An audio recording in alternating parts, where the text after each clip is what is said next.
of our Divine Mother.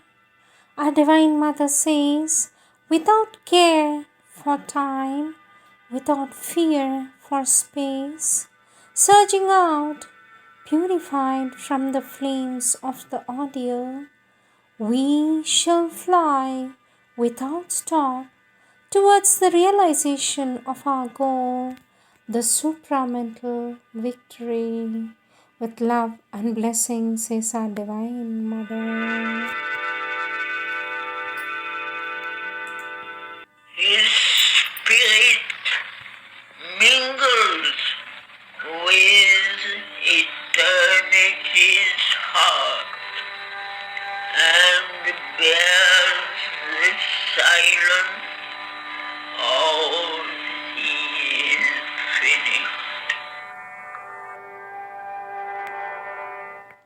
Words of our Divine Mother from the collective works of our Divine Mother, Volume 16, Some Answers from our Divine Mother for questions by the Sadhaks. One Sadhak comes up and says, Sweet Mother, when I want to be closer to you, I see that I must overcome my ego. But when I think of overcoming my ego, I see that I must be closer to you. How can I solve this problem, sweet mother? For this, our Divine Mother says, think of the divine. The grace is there to solve it. Question, sweet mother, how can I be your good child? For this, our Divine Mother says, by being yourself, quite simply, very simply. Question, sweet mother, when am I able to offer you money or some object? It brings me great joy. And when some part of my being offers itself to you, the joy I feel is greater still. But in spite of this experience, my whole being is not offered to you. What a stupidity. How can I change this, sweet mother? For this, our Divine Mother says, Whirlwind circuit of delight and force, hurried into unimaginable depths, upborne into immeasurable heights, it was torn out from its mortality and underwent a new and boundless change.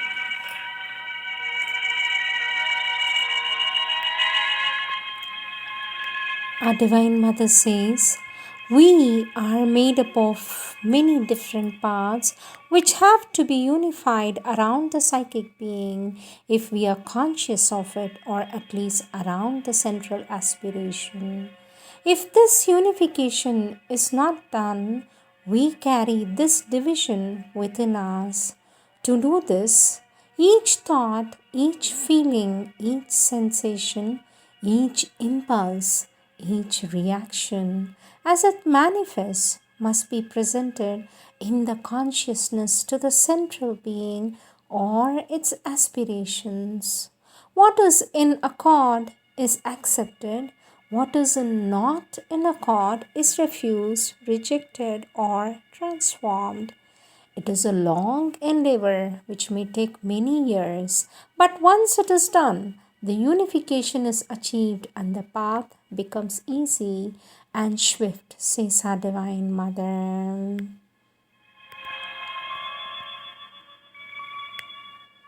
Question, sweet mother, how can I get rid of the habit of feeling that I own the material things that belong to me?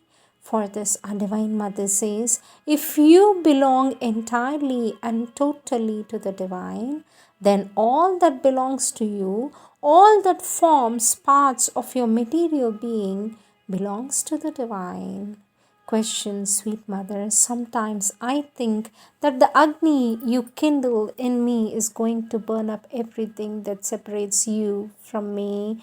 What should I do to contribute to this fullness? For this, our Divine Mother says, each time that you discover in yourself something that denies or resists, throw it into the flame of Agni, which is the fire of aspiration. Question, sweet mother. Is it possible to make my hands conscious so that they do nothing imperfect, incorrect, or wrong? What is the way to do it, Divine Mother? For this, our Divine Mother says, it is quite possible by concentrating on the hands when they are doing something. The hands of painters, sculptors, musicians, especially pianists, are usually very conscious and are always skillful. It is a question of training. Question, sweet mother. I want to overcome a difficulty. It is that when I perceive faults or weakness in myself, something tries to justify them or to prevent me from attending to them.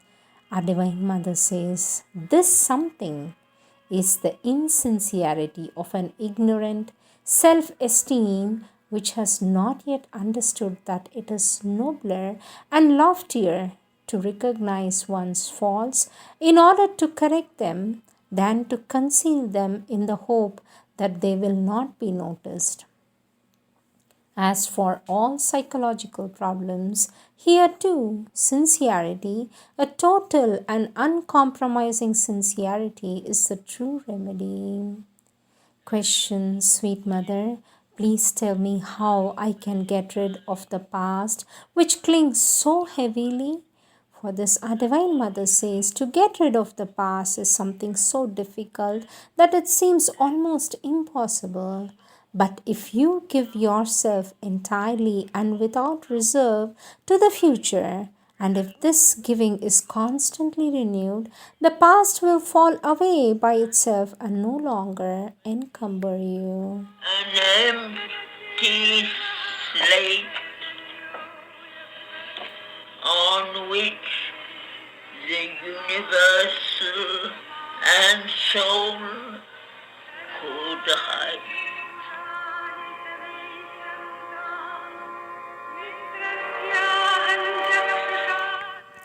Question, sweet mother. One morning, as I was reading your book, Prayers and Meditations, I wished to long which moment comes first, to live in thee or to live for thee. Before the mind could set to work to find the answer, the reply that came to me spontaneously was this: the two states are complementary to each other. For this, our Divine Mother says, yes, the two states are complementary, but that does not necessarily mean that they are simultaneous. Most often, to live for thee comes first, and if the being is unified and sincere, to live in thee soon follows. But of course, for the first to be perfect, the second must be present. Question, sweet mother. Your hands are open to give everything, but I can only receive a small part of it because I am not receptive enough. For this, our Divine Mother says this is the exact image of the state of the world which suffers because it is not receptive. When it could live in beatitude, if it could open to the divine love, but there is a remedy: sincere and constant aspiration. Question, sweet mother. I have begun to see that both the personal effort of the sadhak and its results depend on the divine grace. For this, our Divine Mother says, about this one could say humorously that we are all divine, but we are hardly even aware of it. And what we call ourselves is that in us which is unaware that it is divine. Question, sweet mother. To establish the reign of the divine on earth, which is slower or who is slower, man or the divine himself? For this, a Divine Mother says, to To man, the divine seems slow. To man, the divine seems slow. In the eyes of the divine, man is slow indeed, but perhaps in these two cases, the slowness is not the same. Question. Sweet mother, one thing escapes my understanding. How can you find time to do all that you do? Perhaps physical time does not exist for you? For this, our Divine Mother says, the body is able to bear the pressure of time because it knows and feels quite concretely that it does not live itself, live and act, but that only the Supreme Lord exists and that He alone lives and acts. This, moreover, is the secret of all endurance. Question, sweet mother, here is an amusing phrase from an anonymous author. Thank God I am an atheist. For this, our Divine Mother says, the phrase would be even more amusing if it had written, thank God for making me an atheist. Sweet mother, question. From what I understand, you said that the psychic being of the disciples of the ashram all belong to the same family. In spite of this, there is often a lack of collaboration among us. Why is that, sweet mother? For this, our Divine Mother says, if I did say this, probably not quite in these words, it could only refer to a universal family open to all differences and even all divergences. But in any case, mutual misunderstanding and lack of collaboration can only come from the outer physical and vital being which is formed in this life and is not yet under the rule and the influence of the psychic. As soon as one is united with one's own psychic, all the conflicts due to clashing bad wills can no longer exist. A wandering shell. His mind, the many frescoed outer court of an imperishable inhabitant. His spirit breathed a superhuman air.